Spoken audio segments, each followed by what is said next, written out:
Gata kala panchadasha pratishtha devasya sarve pratidevatasu karmani vijnanamayascha atma parevyaye sarva eki bhavanti. Gata kala panchadasha pratishtha devascha sarve pratidevatasu karmani vijnanamayascha atma parevyaye sarva eki bhavanti.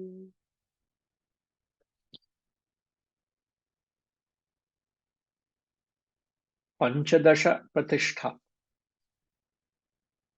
the 15 sources, the constituents. Kalaha means constituents. The 15 constituents go back to the pratishtha, the source. And all senses, devaha, to their respective deities.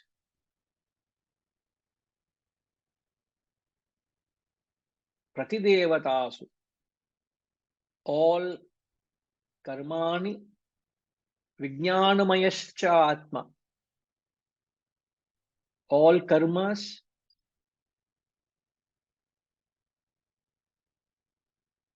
which is actions, and knowing self,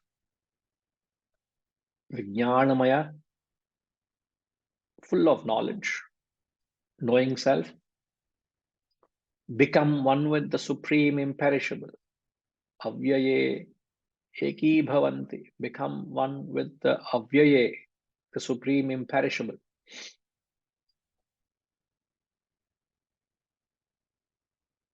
So 15 constituents go back to the source, and all senses to their respective deities, all actions and the knowing self become one with the supreme imperishable. Now there is a similar quotation, it appears in quite a few Upanishads. There is a similar reference of this in the Prashnopanishad, where he says, Shodasha Kalah Purushaha.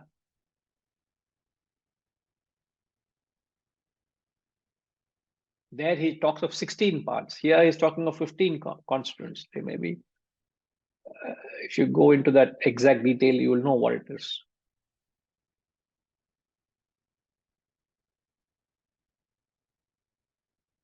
The 15 constituents are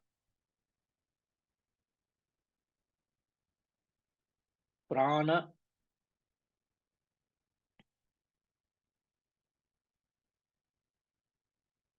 space, air, fire, water, earth.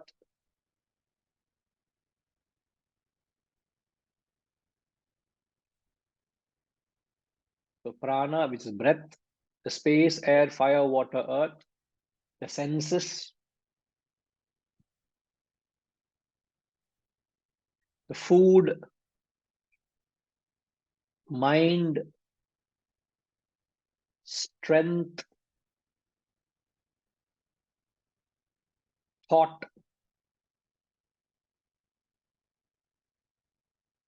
shraddha, which is faith,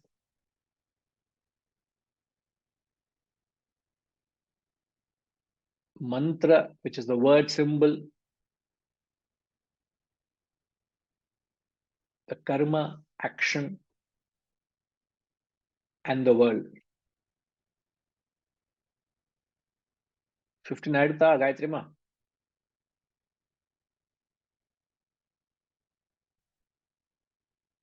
Repeat ma, please. 5 Panchabhutas, that is prana, space, air, fire, earth, then the senses, food, mind. A little, Gayatri ma, little slowly. So the first is the prana. 5 Panchabhutas. No, prana first, Prana. then 5 Panchabhutas, Yeah. space, air, fire, water, earth, then Senses, the senses, food, mind, strength, thought, shraddha, mantra, karma, and the world.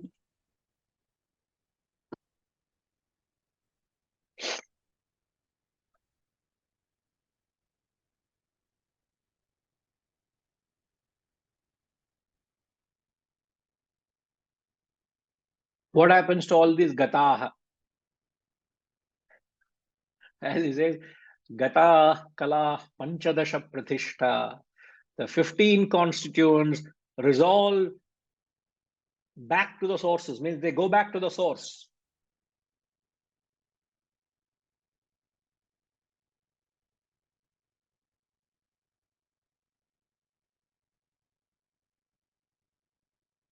All these are, what are they? All these and more are the conditioned consciousness.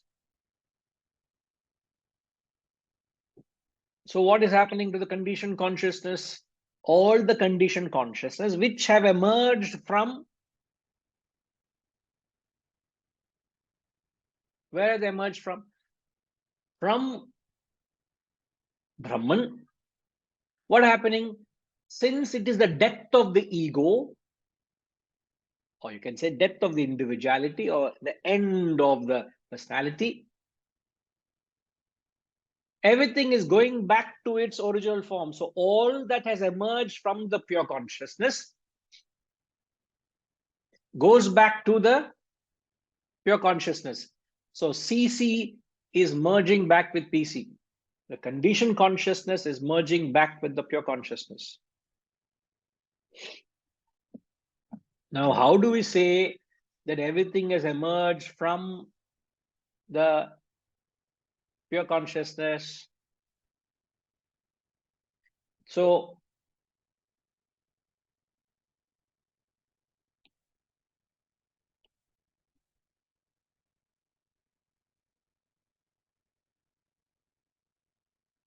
the pure consciousness, or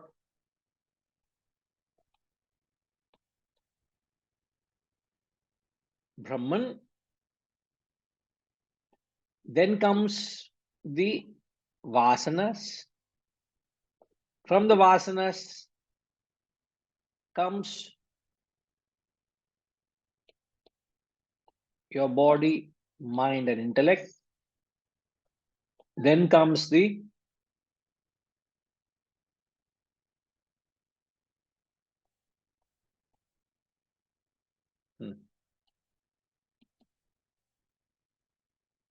you can say the world, which consists of the Panchabhutas, with space, air, fire, water, earth. In fact, everything comes from this. From the Panchabhutas comes the subtle matter, and the gross matter. So all of this, he is just compartmentalizing them into 15 constituents. But everything comes, so the conditioning element is the vasanas. So PC expresses through CC.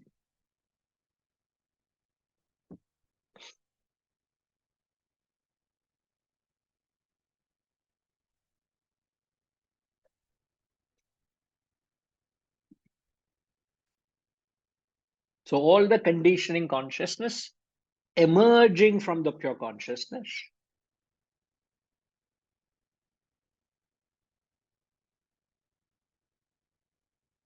So he is no more identifying with any of these conditioning elements. He's saying, I'm not this, I'm not this, I'm not this. So what's happening to them? He is actually renouncing them.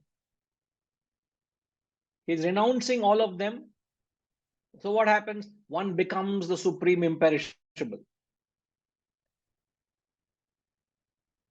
Vijnanamaya, full of knowledge. He's full of wisdom. With that wisdom, very objectively, he's saying all of this have merged back with the self. Now, there's a similar reference of this in the Ishavasya Upanishad. I don't know, Katrima, can we pull out the Ishavasya Upanishad?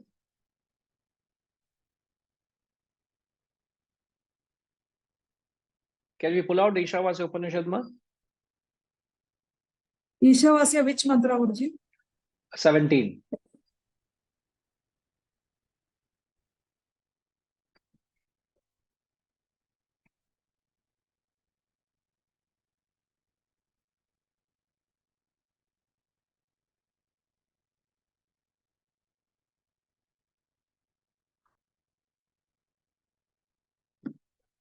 By the time she pulls the verse out, give me a minute, please.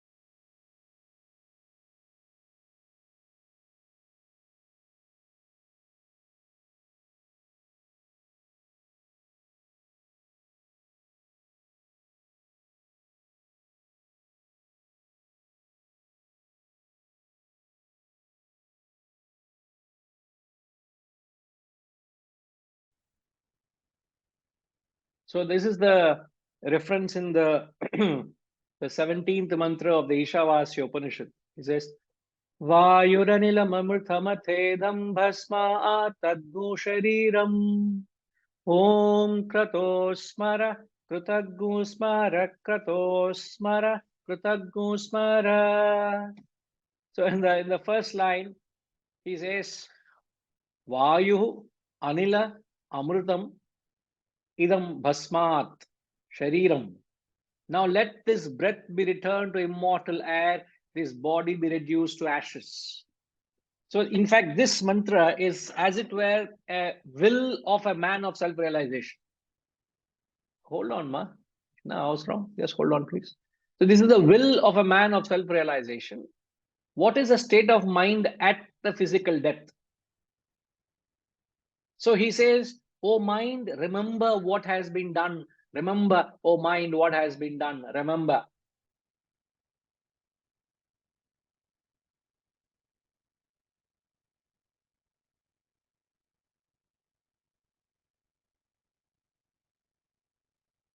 So he's dramatizing parting of his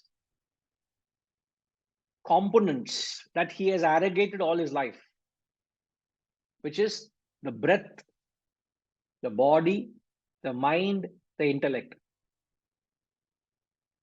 He says, let this be returned to immortality. Let air, all the while I have been breathing the air and arrogating as my air, my breath. Let the air be released. There is no more arrogation of the breath.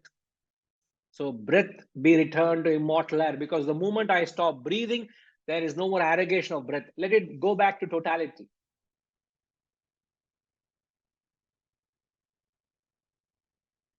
So pranamaya kosha released. This body be reduced to ashes. Annamaya kosha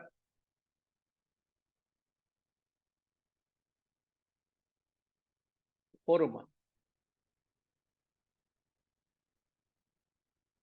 O mind, remember. O mind, remember. Twice he says the manomaya kosha, the mind and intellect, both are released. And the vasanas. Anandamaya kosha. So there are similar references in the scriptures where there is utter detachment, total objectivity to their body, and they say, all the while which I have been arrogating to myself as the individuality, let this individuality cease to exist. There is no more arrogation. Let it all go back to the totality, which we experience when a person dies. What happens? The Panchabhutas, the space, air, fire, water, earth, these elements are released and they go back to the macrocosmic elements. So I'm nothing but a constitution of the Panchabhutas. I'm constitution of the five elements. So when a person dies, what happens? What is the order of release of these elements? When a person is declared dead, first thing that goes is the heat in the body is gone. There is no more fire. Then the air goes. Then the water goes. Then the earth goes. Then space goes. So it is fire, air, water, earth, space. This is the order of discharge of elements. So these elements are being discharged at anybody's death. So at the depth of the body, these elements go back to their pure form. But then what is not gone to the pure form? What is not discharged? Subhash ji समझ रहे concept समझ रहे आप?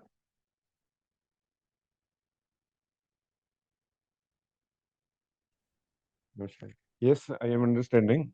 Panchabhuta will go first, and then which is not going is basically the conditioned consciousness. All of this is conditioned conscious, no?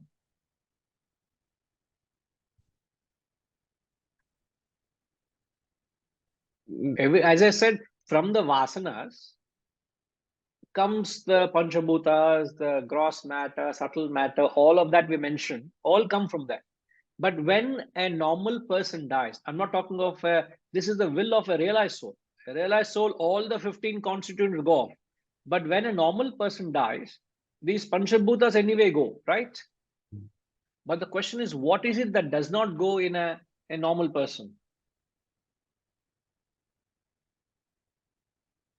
Awareness and viveka and this vital energy, they constitute the Atman. So it goes for rebirth. Sorry, what goes for rebirth? This awareness, vivek, and your this vital energy in the body, cosmic energy, you can say. So they go and mix with they go for rebirth. This is making the conditioned consciousness. And so this is taking rebirth.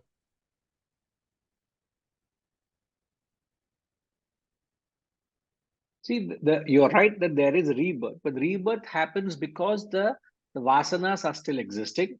So along with the vasanas, there is the expression of vasanas in the form of subtle matter.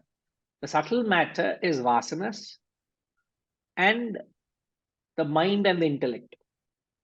So the subtle matter goes and finds another gross matter, which is another body, gross body. So what has not been discharged is the subtle matter has not been discharged. The gross matter are combination of panchabhutas that anyway are discharged here. But in case of a man of realization, in the seventh mantra, what does he say? All of these are discharged. So in the 15 constituents, you see there is the mind, there is the action, there is the thought, there is the gross elements. So all the gross and subtle, both of them are Living.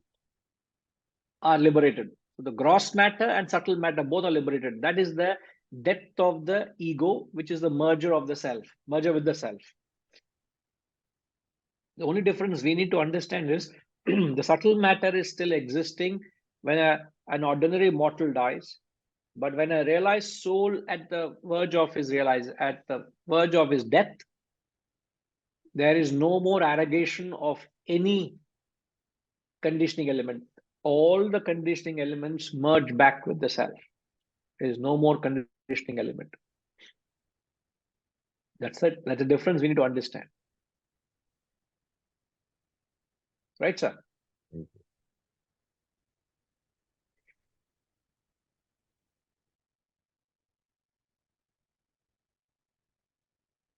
Yes, Hariji.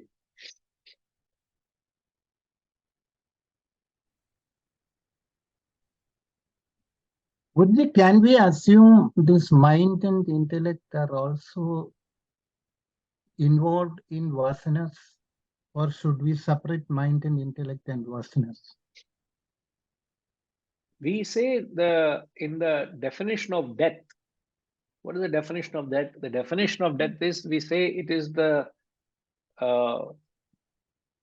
movement of the causal and subtle body. Yeah. Since we say there's a movement of subtle, causal and subtle from one gross body to another gross body, therefore we try to make it more explicit. If you Okay. say causal, Okay. if you say causal body is good enough, but Yeah. in depth, what is happening is the contents, which is the vasanas, along with the mind and intellect, causal and Okay. subtle Okay. transfer. We segregate the causal and subtle. Okay. Segregate just to be explicit. Subtle is a more grossification of the causal body. That's all. Can I assume like that? It is. It's an expression. Okay. Like, okay. like the vasanas you have expressed through the thoughts in the intellect, the feelings in the mind, and actions of the body. Okay. Isn't it? Okay. Yeah, I understand. Thank you. Right. So the grossification of the is more expression, explicit expression of the vasanas is subtle and causal body. So in the depth of a normal person, when a gross body goes, that is not, in fact, is not being discharged. It's because the vasanas are died. It's not that you're permanently exhausted, but in a realized soul, it's permanently exhausted. So there's no further aggregation of the body, no aggregation of the. It's very, very poetic. It's very. It symbolizes such objectivity that I don't want to arrogate anything to myself. There's nothing mine in it. The kind of a selfless attitude they show in these mantras. Very difficult to relate to that spirit. There's nothing that is mine and I don't want it. That kind of thing. Now we want to leave a lineage of ours in everything that we do. We want our children, our grandchildren to carry on, and then we will have. No, look at our attachment. We carry the impressions of our earlier days. College reunion, school reunion, office reunion. When there will be an end and death of that reunions here. Why do you have to linger in the past? You have lived once together. Why you want to live even now? Move on. First spiritual step is to quit from all these reunions. That's a sign of attachment. Come on, man. Carrying on the burden in your head. My school, my friends, my family, my this, my that. Where is that thought and where is this man? Complete everything he is writing off. I said, nothing belongs to me. I own nothing. I don't want anything. Everything is liberated. That kind of attitude. It's just a feeling, please. It doesn't mean when they say it's going to happen. But that attitude has to be, you bow down to that selfless attitude. There is no holding on to it.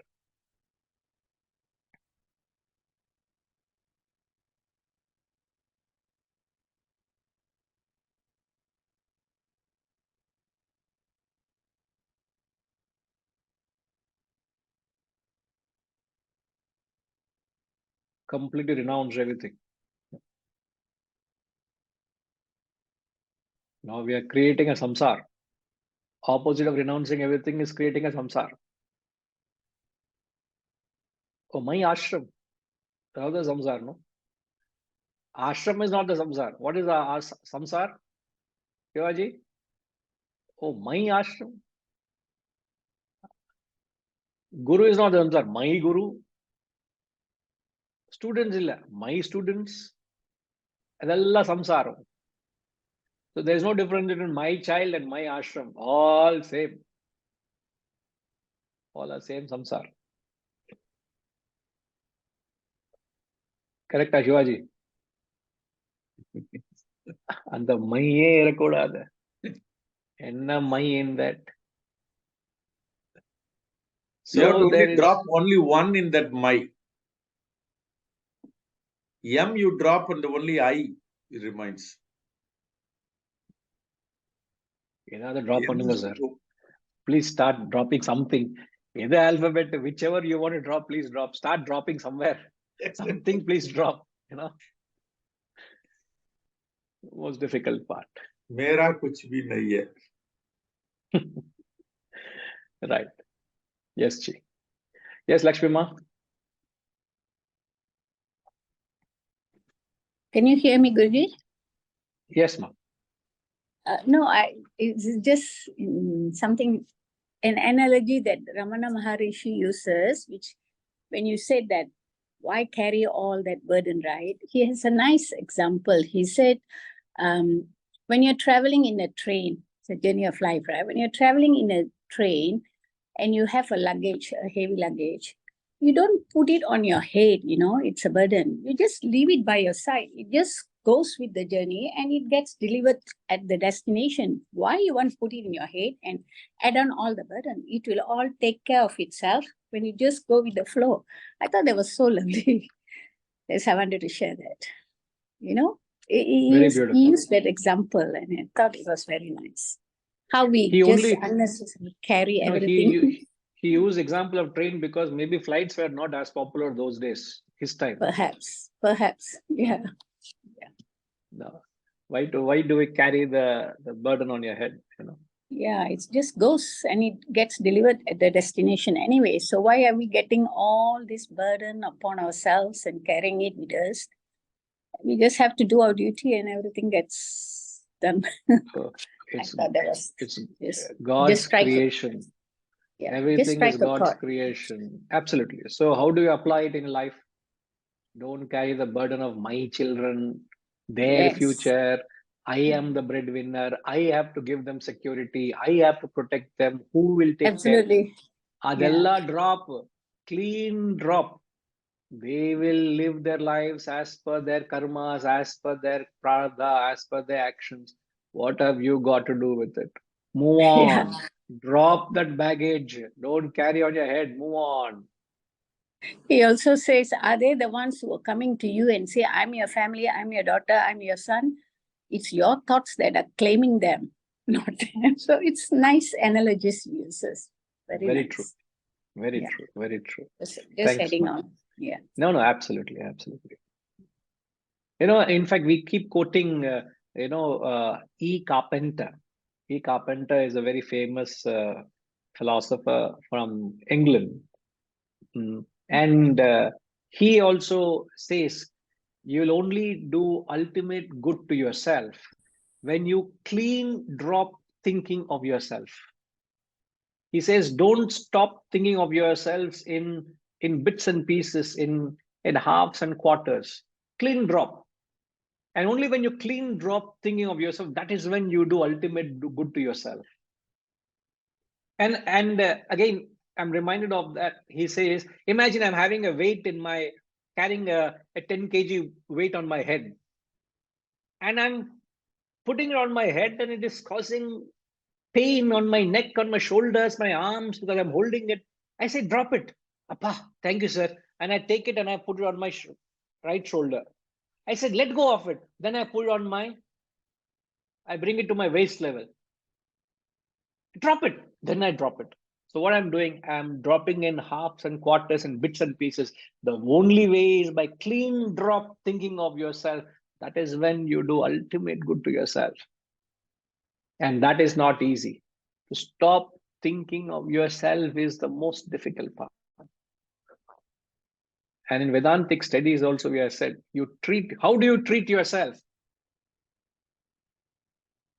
How should you treat yourself?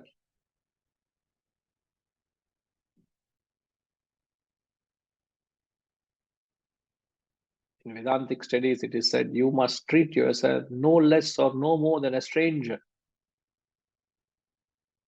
When I see a stranger, I look on him with no preferences, with no interest in him, because I don't know him. I have nothing to do with him. So I must start treating myself no less and no more than a stranger. And that is how you start getting to the point of ultimately stop thinking of I and my. What a quality to practice. What a quality to be aware of. Forget practicing it. Am I aware of the quality that I must treat myself like a stranger? Like I use my belongings as if I'm using them in a hotel. I'm sleeping in my own house as if it's a hotel. I'm just a temporary visitor there. I know it's a beautiful place, but I can't take anything with me. Can I take my home with me? As Raghuji said, that man, his neighbor passed away. He didn't take his car that was parked, very much parked there. His property, his belongings, all his things are very much like that. He didn't take with him. Exactly the same way. When I check into a hotel, I check into the best hotel, but I can't take anything with me. I dare not take anything with me. If I take anything with me, they will chase me. Anything is missing in the room, you better pay. You are accountable for.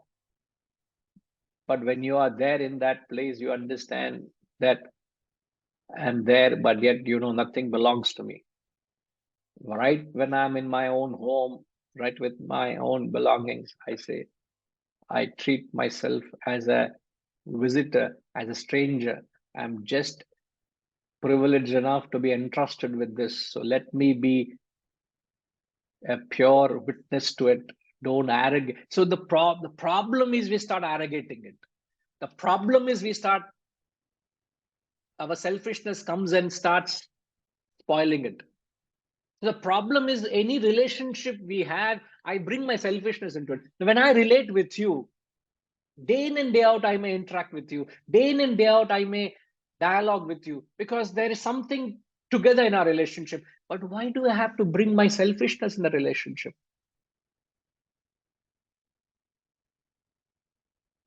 It's very difficult. It's very difficult. Remember, I'm saying in the context, it is very difficult to receive love than give love. It is easier to give love. I'm talking of the pure emotion. It is easier to give love, but it's very difficult to receive love from someone. And why do I say that is when you receive love from someone, you instantly encash that love.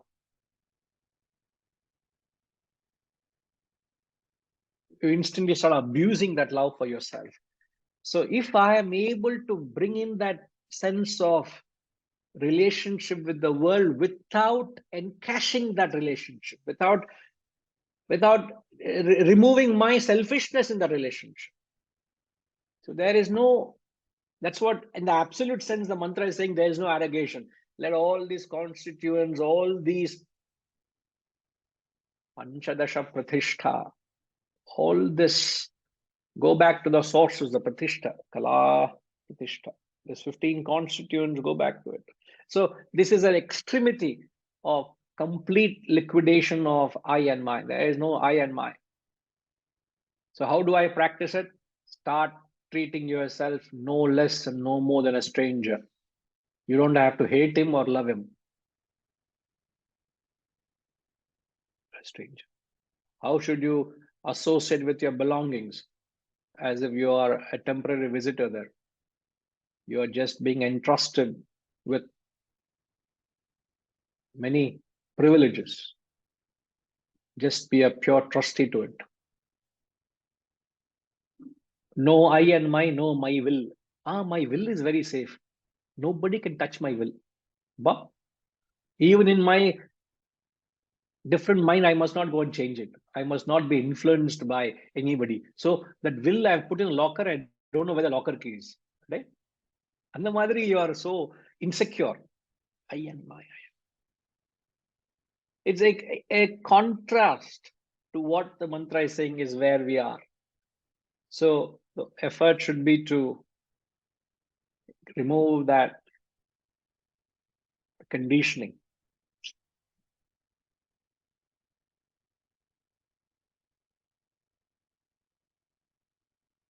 Very true. Not easy to drop. Not easy to drop at all. Yeah, that's the effort. Mm.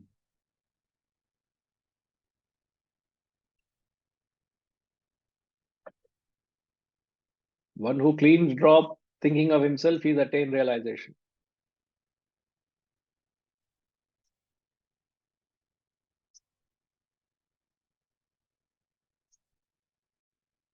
We'll continue. Om Purnamada Purnamidam Purnat Purnamudachyate Purnasya Purnamadaya Purnamevavashishyate. Om Shanti Shanti Shanti. Hari Om. Shri Gurubhyo Namaha. Hari Om.